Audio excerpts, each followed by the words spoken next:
Halo, masih di Anissa AE Channel, di novel Naksir Kamu Gus, karya Sinta Holisatunisa. Di part kali ini menceritakan bagaimana Naira saat di Tuban. Jadi, dia ngapain aja? Dia ngidam apa? Oke, sebelum mendengarkan, jangan lupa untuk like, subscribe, komen, dan share ke teman-teman kamu. Selamat mendengarkan ya.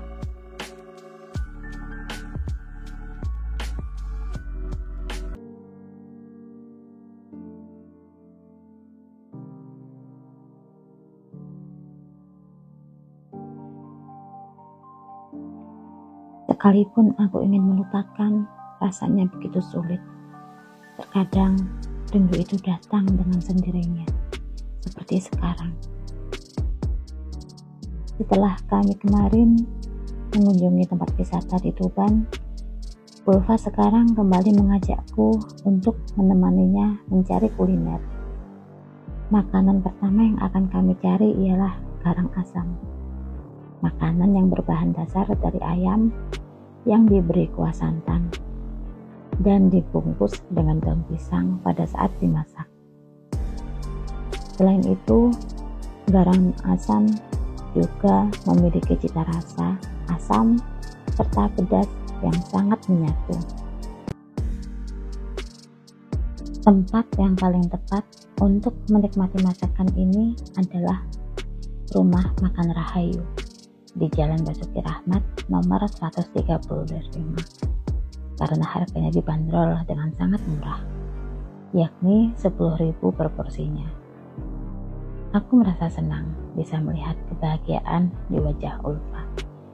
Makannya begitu lahap, sampai-sampai aku tidak menyentuh makanan di depanku.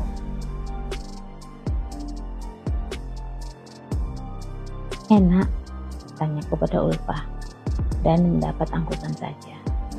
Tangannya masih terus menyiapkan makanan ke dalam mulutnya. Punyamu kenapa tidak kamu makan, Rah? Pandanganku teralihkan menatap sepiring makanan dengan lauk pauk yang tersedia. Benar, makanan ini sama sekali tidak kurang dari sebelumnya.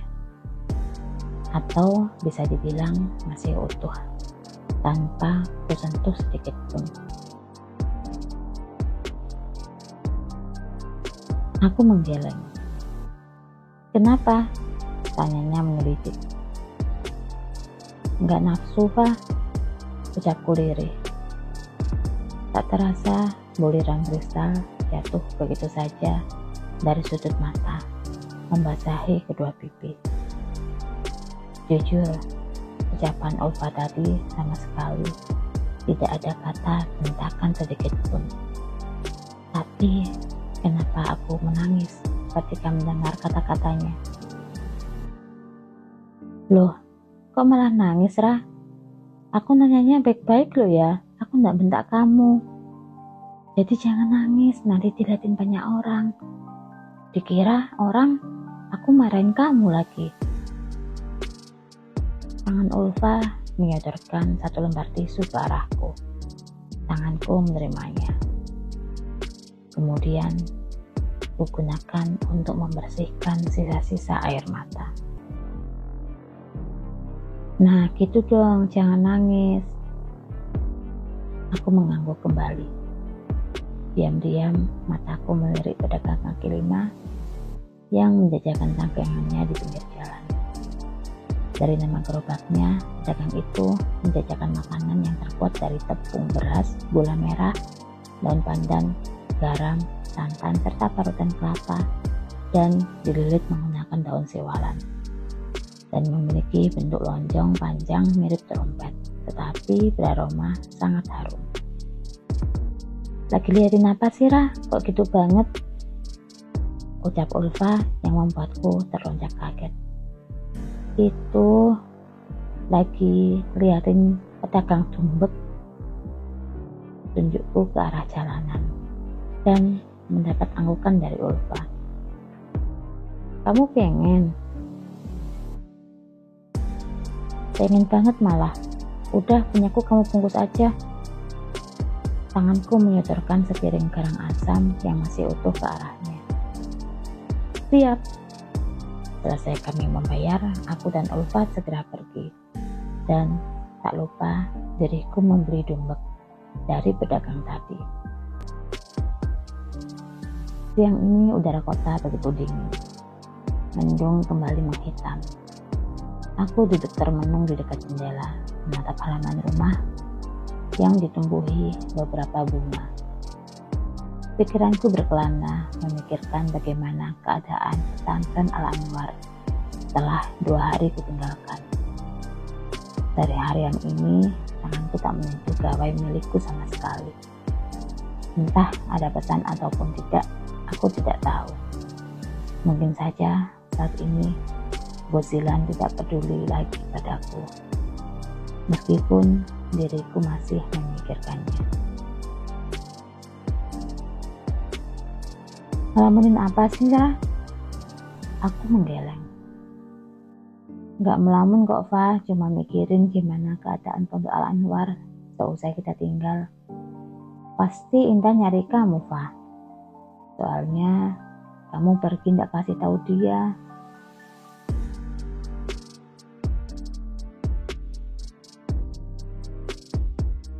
Kata siapa? Dia tahu kok. Mataku membulat. Jadi, Intan tahu kalau Ulfa pergi denganku ke Tuban. Apa Intan juga akan memberitahu Bos Zilan jika aku di sini? Kamu... Ulfa menggeleng. Gak semuanya Intan tahu, Ra. Intan tahunya aku pulang ke Malang. Aku mengelus dada. Syukurlah Ulfa tidak memberitahu Intan tentang semuanya. Udah, jangan bahas itu terus. Nih, susunya diminum dulu, biar keponakanku cepat lahir. Senyum Ulfa merekah sembari tangannya menyodorkan segelas susu coklat yang biasanya diberikan untuk ibu hamil. Ih, Ulfa, masih lama. Masih nunggu 9 bulan lagi kan, aku baru 8 minggu, Tante. Ucapku menyerupai anak kecil. Kami akhirnya tertawa bahagia. Setelah sebelumnya, aku menghabiskan segelas susu tanpa sisa sedikit pun. Gimana? Udah gak ngerasain mual-mual lagi kan ya? Aku kembali menggeleng. Seharian ini aku sama sekali tidak merasakan mual sedikit pun. Apalagi ngidam. Syukurlah, takutnya kamu masih mual-mual tapi gak mau bilang sama aku. Untuk ngidam, kalau bisa ngidamnya jangan aneh-aneh, Ra. Doain aja aku ngidamnya gak yang aneh-aneh, Pak. Iya, aku doain. Ya udah, aku mau mandi dulu biar nanti gak usah mandi lagi. Ulfa melangkah pergi sembari tangannya membawa satu gelas yang tadi sempat dia bawa menuju ke dapur. Setelah kepergian Ulfa, diriku masih duduk diam. Rasa dingin kembali datang meresap ke tulang. Kulangkahkan kaki ke dalam kamar, menutupnya pelan. Tanganku mencari selimut untuk menutupi tubuh kurusku. Dek, kita peluk sarung api dulu ya, biar kamu sama Umi gak kedinginan. Diriku pelan sembari tangan mengelus perut yang sudah terlihat sedikit membuncit. Bos Zilan, saya rindu jenengan. Diriku sembari memejamkan kedua mata, berharap semua ini hanya mimpi belaka.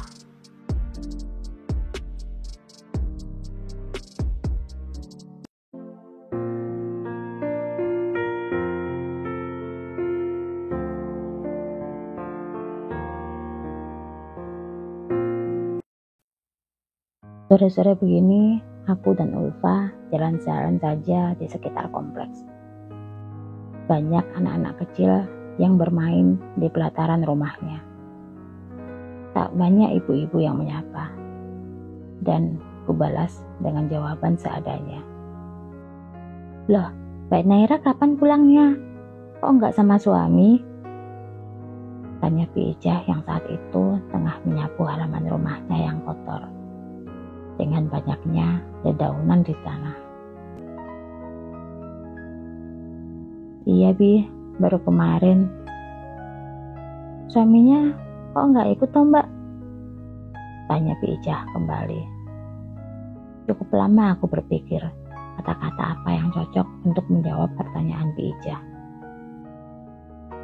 Tidak mungkin jika aku menjawab, aku pergi dari pesantren tanpa izin dari suami.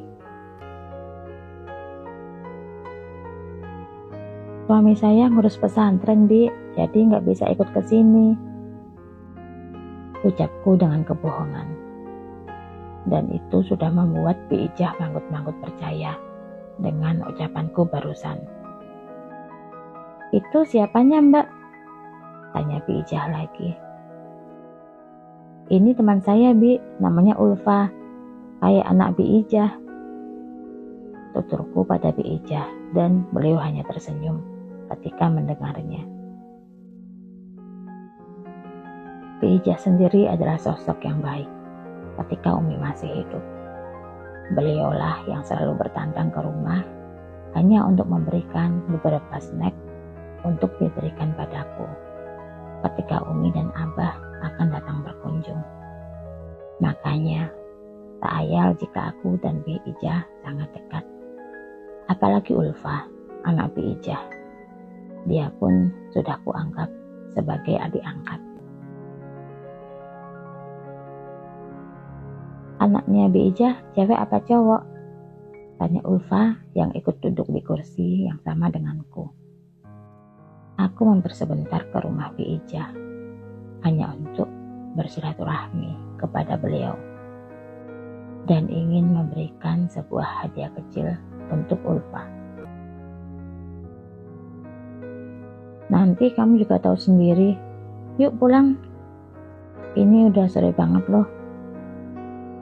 Bi Ijah, ini Naira nitip hadiah kecil buat Ulfa ya. Tanganku menyodorkan satu kresek warna hitam ke arah Bi Ijah. Sementara beliau berusaha menolaknya dengan halus. Bi Ijah terima ya, biar Naira nggak sedih. Ya wis, Bibi terima. Makasih loh Mbak, jadi ngerepotin Mbak Naira terus.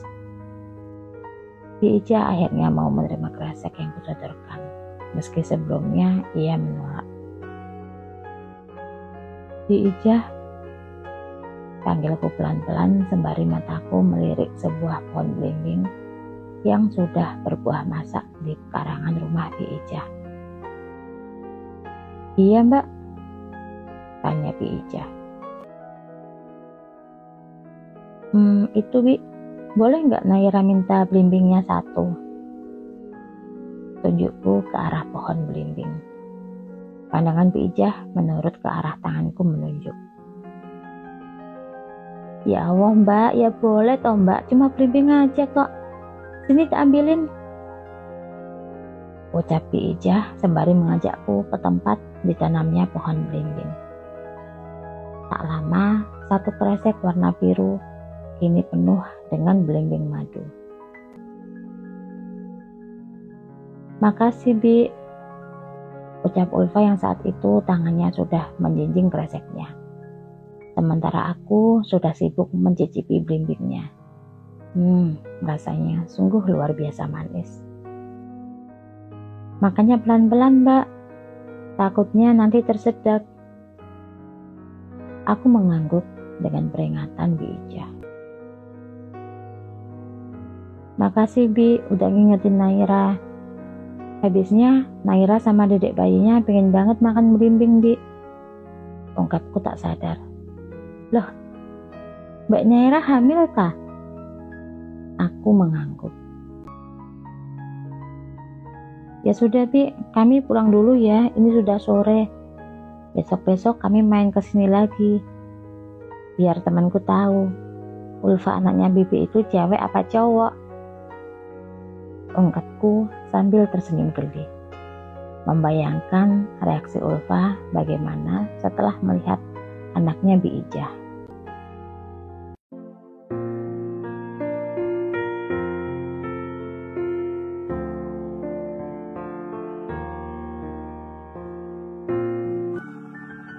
Di malam hari pun udara kota begitu dingin. Malam ini kedua mataku sulit dipejamkan. Apa Gozilan juga merasa apa yang kurasai saat ini? Mengelus perut yang terlihat sedikit membuncit. Sampai kapan aku menutupi kehadirannya dari Gozilan? Sampai kapan pula aku harus menghindar dari kenyataan takdir? Di mana Gozilan lebih memilih cinta masa lalunya daripada aku, istri sahnya. Mataku kembali mengembun. Bolehkah aku bertanya suatu saat nanti, diriku bisa kembali menatap wajah tampannya meski pada akhirnya aku sama sekali tidak berhak atas dirinya.